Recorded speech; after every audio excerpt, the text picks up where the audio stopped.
Now, we have to start off by discussing President Trump's successful strikes on 3 nuclear facilities in Iran. Now, this is something people have been talking about for decades. Democrats and Republicans have been talking about doing this for decades and decades and decades. And President Trump finally did something about it because he's the F around and find out president. He gave the Iranians 60 days. He said, you guys, you got 2 months, come to the table, bring me your best deal. I am known for the art of the deal. President Trump loves to negotiate, but the Iranians did not want to come to the table, okay? The Ayatollah did not want to make a deal. So President Trump said, you know what? The 60 days are up, and we are going to come in and stop you from having a nuclear weapon or nuclear bomb. Now, 85% of Americans, in some polls it's 86%, but in the Harvard-Harris poll, 85% of Americans do not want Iran to have a nuclear weapon. It has bipartisan support. So President Trump, he has 85% of Americans telling him, do not let Iran have a nuclear weapon, but he has the Iranians who don't want to come to the table. They want to continue enriching themselves with uranium, and that's something we just can't have. And I'll also say this.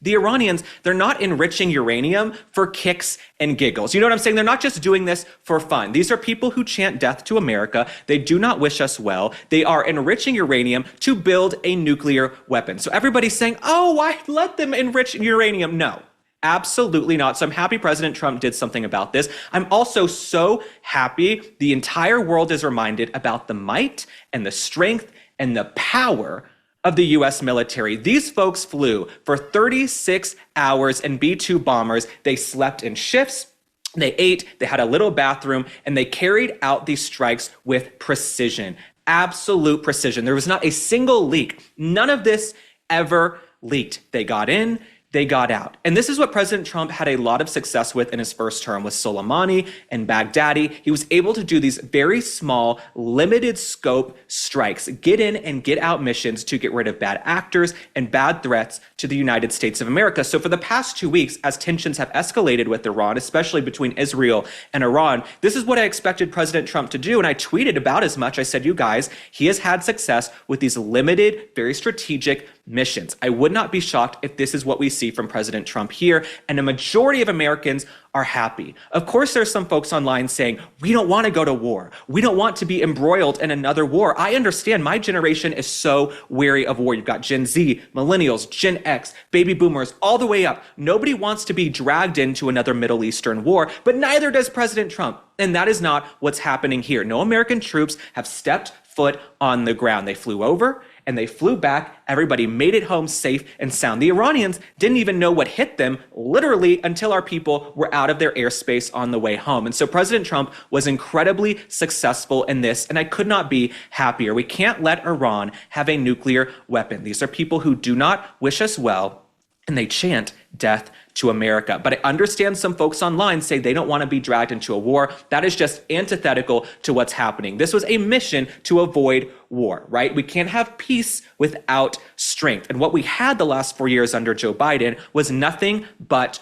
weakness. It was Joe Biden and Kamala Harris's weakness on the world stage that even got us into this situation. If you remember, Joe Biden's the one who unfroze money, billions of dollars for the Iranians, and then the Iranians were funding Hezbollah, Hamas, and these other militant terrorist groups who do not wish us well. So that is who Joe Biden was. And Joe Biden also had no foreign policy plan besides the words "don't." If you remember, Joe Biden gave an interview to Scott Pelley on CBS on 60 Minutes back in October of 2023. And Joe Biden, when he was asked about Hezbollah and their backer Iran, all he had to say was, don't. When Kamala Harris was asked about Iran, all she had to say was, don't, right? This was the Democrat talking point. But as it turns out, don't was not a good foreign policy plan. Don't wasn't cutting it because the Iranians were still enriching uranium. And that is something we could not have because a majority of Americans do not want them to have a nuclear weapon. I'm glad President Trump had the balls to do something about it. But we actually have the clip of Kamala Harris and Joe Biden. Let's take a look. What is your message to Hezbollah and its backer, Iran? Don't. What's the message to Iran? Don't. It was very important to send a very clear message to anyone who might seek to take advantage of the conflict in Gaza to threaten our personnel here or anywhere else in the region. Don't do it. So we also had Secretary Antony Blinken right there. As you could see, that was the Democrat talking point. When they were asked about Iran, all they had to say was, don't, please don't. But President Trump came in like an alpha. Vice President J.D. Vance, Pete Hegseth, Rubio, they came in and said, if you F around, you're going to find out. And they did what Democrats have been talking about doing for decades. Hillary Clinton, Barack Obama, Chuck Schumer, Hakeem Jeffries, all these people have talked about stopping Iran from having a nuclear weapon. Nobody had the balls and the fortitude to do it. So President Trump, he took a political risk. He said, you know what, we're going to go over there. But I'm glad he did for another reason, and I'll tell you why.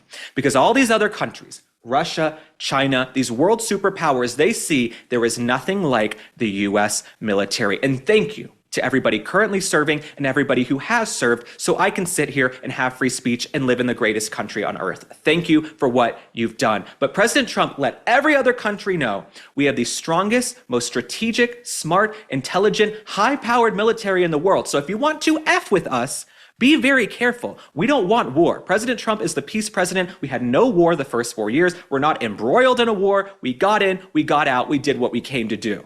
But everybody knows now, if you mess with us, you're going to have hell raining down on you with bunker busters.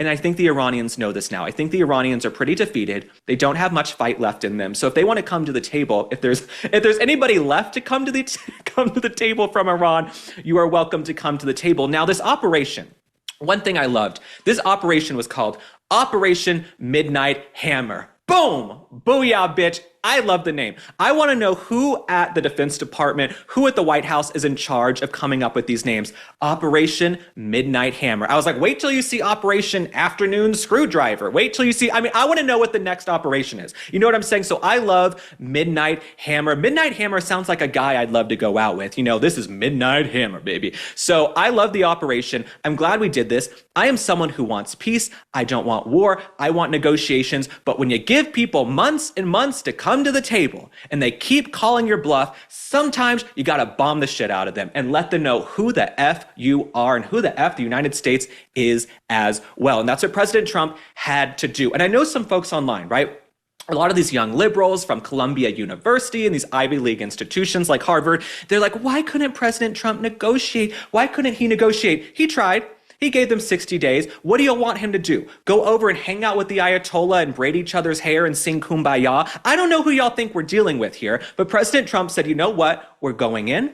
We're dropping some bunker busters, and the boys are on their way home safe and sound. And they are back at Whiteman Air Force Base in Knob Noster, Missouri. And it was a 36-hour flight. As I said, they slept in shifts. And President Trump as well, we found a tweet from 2011. President Trump, since 2011, actually for decades, he's been talking about Iran and how they cannot have a nuclear weapon. So this was posted at 11:34 a.m. on November 4th, 2011. He said, Iran's quest for nuclear weapons is a major threat to our nation's national security interest. We can't allow Iran to go nuclear. So President Trump tells everybody who he is, what he is thinking. This is not someone with secrecy like Barack Obama and Joe Biden and Hillary Clinton. This is someone who has told us for decades now, decades and decades, what he intends to do. It's sort of like the mass deportations, right? He ran on mass deportations, spoke about mass deportations for years at every single rally. He gets into office and everyone goes, why is he doing mass deportations? Whoever told us he was going to do? That is what he ran on, okay? He has talked about tariffs for decades. So when President Trump gets into office and he wants to discuss tariffs, that is what he is going to do. So thank you, President Trump. And he actually has bipartisan support. Even MSNBC and CNN were going, damn, that was a good mission. No leaks. Carried out flawlessly, executed exactly what they came to do. Yes, that is the United States military. We don't want to go to war. We don't plan on going to war. But if we have to come in and remind you who the hell we are as the United States of America, that is what we are going to do. Now, someone else who chimed in on the situation in Iran was none other than Ariana Grande, who plays Glinda in the movie Wicked. Now, Ariana Grande is apparently calling for Trump's impeachment because Alexandria Ocasio-Cortez, AOC, as she is known, not so fondly, she is also calling for President Trump's impeachment, even though the Democrats have spoken for decades about getting rid of Iran's nuclear program and no one had the balls to do it. But I find it funny that all these celebrities like Ariana Grande are calling for President President Trump's impeachment when y'all can't even find Iran on a map. So Ariana Grande, calm down, have an almond, have a piece of bread, relax. You know what I'm saying? Eat something, come back to reality, come back to earth, because President Trump, what he did is not impeachable, okay? Barack Obama dropped how many bombs on people? He was like the drone king, Barack Obama. The same way Barack Obama was the deporter in chief and deported millions of people. No one had a problem with that because he had a D next to his name. You understand what I'm saying? Because he's a Democrat, he gets a pass. But President Trump comes in and actually does what we've been talking about for decades, and they're calling for his impeachment. But this is nothing new. They've been calling for President Trump's impeachment since before he took office, since before his inauguration in January of 2017. After he won in 2016, they've been calling for his impeachment, and that's what they do because they have nothing else. I mean, remember Representative Al Green was calling for his impeachment, I think, President Trump's second day in office? So Ariana Grande, we wish you well.